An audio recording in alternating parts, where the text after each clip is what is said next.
Hi, folks. Welcome back. We're in the middle of our big show. We are in the middle of listening to, yes, the Cars 1981 album, Shake It Up. It's their fourth album. What are we listening to today? Today, we are moved on to Victim of Love, the fourth track on the album. Yep. So Rick Ocasek singing on this one again. You know, this was a single too. I didn't realize that at the time. It was their third single. Did you know that? Interesting. You know, it's hard for me to kind of keep track of their singles, especially from this album, because I don't know.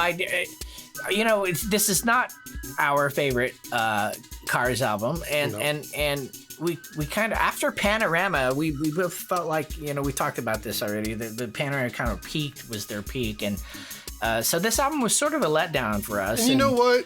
We were listening to the radio for a while.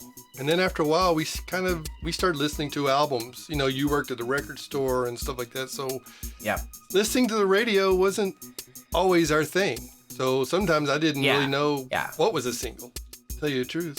Yeah. And this album was probably right in that little threshold of, you know, we listened to the album. Yeah. And it's off of Panorama. And so yeah, I mean, this was a little bit of a letdown for us. We continued listening to the first three albums a lot, you know, first three Cars albums. Should we just jump into to Victim of Love here? A little mid-tempo kind of, you know. Yep. I don't know. Rick Ocasek singing. Rick Ocasek? Ocasek? Said it the wrong way for so long. I know. Anywhere she wants to.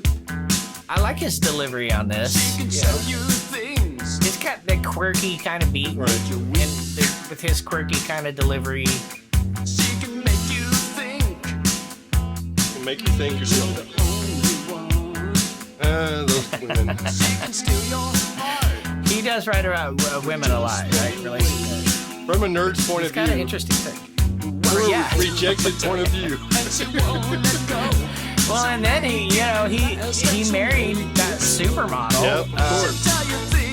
Gabriella, kind of Russian girl, and you know, I was always jealous of him for that. It's like, wow, he got a supermodel. You know, I don't know, the little poppy melody there on Greg Hark's keyboard. I don't know. This to me goes back to one of those 50s pop type of feel to it. I wasn't a big fan of. Yeah. This actually feels kind of cool. Yeah. You know? Go take a walk. Oh, here's another.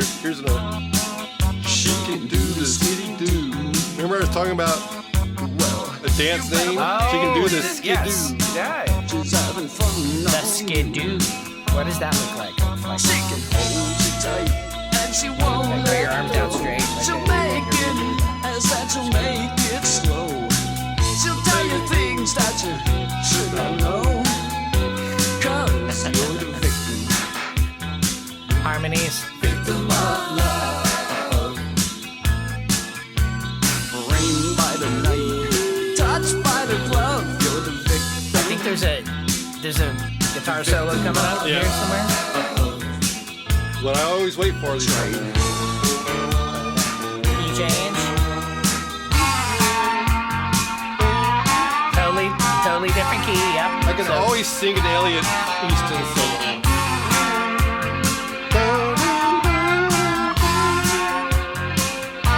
So melodic. Yeah. Exactly. Yeah, he composes them. He takes time.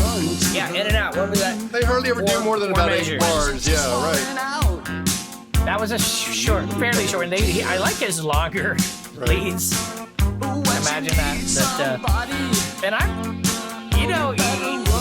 you were saying he's underrated guitar player. I think guitar players know who Elliot Easton is. Yeah. You know. Especially in the 80s. But you're right.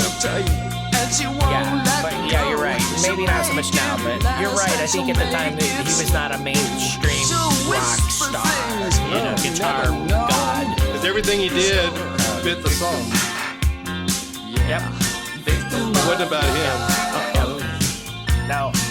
But you know what? We're talking about him on the song, but I learned how good Elliot Easton was about a year or two after I started listening to Cars songs and realized I was singing his guitar leads as much as I was the melodies of the song. Right. I know. That's a good sign. Yeah, that's a sign that, hey, that's a guitar player, a melodic guitar player, right?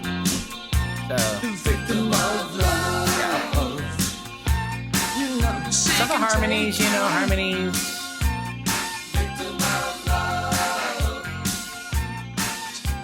A lot of organ, not really heavy organ, like real, like Farfisa-ish, like sound. Yes, yeah, that English, the 50s organ sound. Yes, not my favorite keyboard sound in the world. Right. So let's move on, or what? Go ahead. Yeah. Well, I mean, I think it just adds a little pop, a little too much kind of pop sound in 50s sound. I don't know. Which is, I appreciate the 50s music, I guess, but I wasn't around in the 50s, and I definitely prefer later 60s and the 70s and 80s, But anyway, whatever. Yeah, so that's that song. We're gonna join us in here in a little while, and we will listen to the next song, track 5, Cruiser. In a moment. Right?